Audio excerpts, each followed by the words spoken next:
Hello everybody, Grizzly Pig here. Welcome to today's episode where I am back on my Sorcerer. This is a part 2. I have got his skills all ready for his first battleground match and his gear together, running for my offensive abilities. We're going for the Execute Mage's Wrath.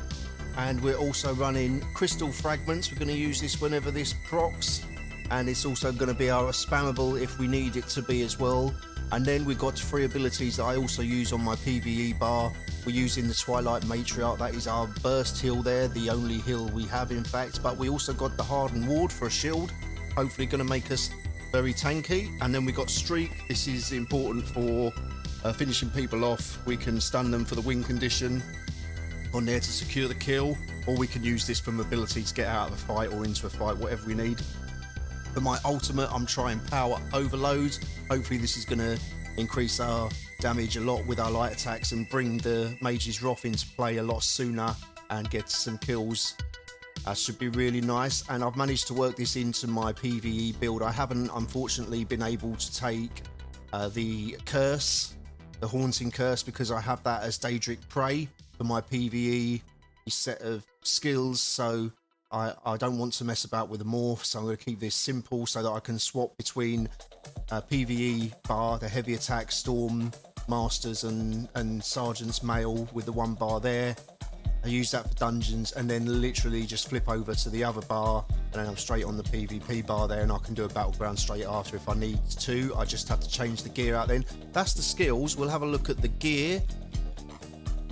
So, like I said in the last video, I had the Crafty Alfiq set, so I am going to use that. I'm going to try that. We're going to use this as a baseline because this basically just gives us a ton of maximum magicka, and hopefully this is going to be really good for our damage and help us sustain and be able to use our abilities as often as we need to, because at times we might be spamming hard crystal frags and that's going to be expensive, I expect. On the weapons, we are running the Ancient Grace set.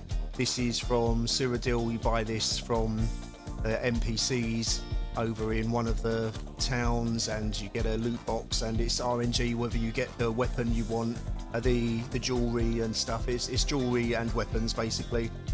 And I'm going to show you a clip of that soon if you're interested on how many boxes I bought, what the chances are of getting the stuff.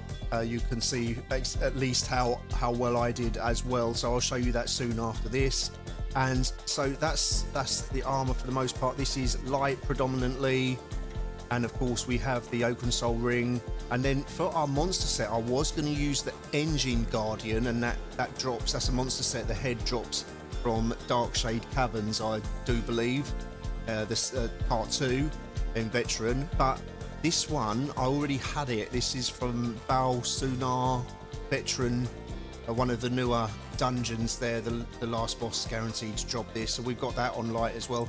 I'd have preferred it to be heavy because the shoulders, where you get from the vendor, the Undaunted vendor, I had five keys. I opened the box and I was lucky enough to get this drop. If I get this in medium on the helmet here, I will up my raw stats by some stretch too. So you can see my stats there. So 36,000 magicka. This is not inside the battlegrounds though, so it will go down when I'm in the battlegrounds, because this is taking into account CP as well. 1500 recovery. It's a little more than that in the battlegrounds actually, once we get going. I think health there, over 30,000 health, so we should be fine. If we haven't got enough health, then health is not the issue. It's how we're playing. Something else we could be doing as well. The recovery on the magicka and the stamina and the health as well is pretty good. And hopefully with this monster set here, it's going to give us some nice recovery. We're going to be in combat pretty much all the time with this monster set. Once we get 30 stacks, we're going to be getting a ton of recovery on all of our stats there, so that's a really nice set. That's why I thought this would be a better option than the Engine Guardian, but I'm going to try it. The Engine Guardian, of course, you summon a little clockwork thing that follows you about, and the Engine Guardian summons the Engine Guardian, of course it's called Engine Guardian. And that can also, it's really annoying playing against people with that, because sometimes you hit that instead of the player you're trying to hit, so That's the only downside to this I can see. Other than that, this is going to be, I'm hopeful that this will be a very solid set for this build. And then there's our weapon damage. We've got just under 30% crits rate in there. Penetration's looking quite nice. So there we are. Anyway, I'll go over to the boxes, and that's it for now. And the next video is going to be Shah Khan's first battleground. So here we are opening boxes, and I just want to point out that this build has turned into something pretty much meta. It's not a build of mine, so to speak. This is a build that you've probably seen a lot in PvP, but this is my take on it. There's not much change other than maybe the monster set there, but this is me playing it, seeing how we're going to get on with it for the first time. But I've been hit hard by this build a lot, and so I'm really interested to try it out myself. So we're just going through the pieces, through the boxes now to see what we're going to get, and hopefully we're looking for the flame destruction staff. That's what we're trying to get, because we've got the amulet already.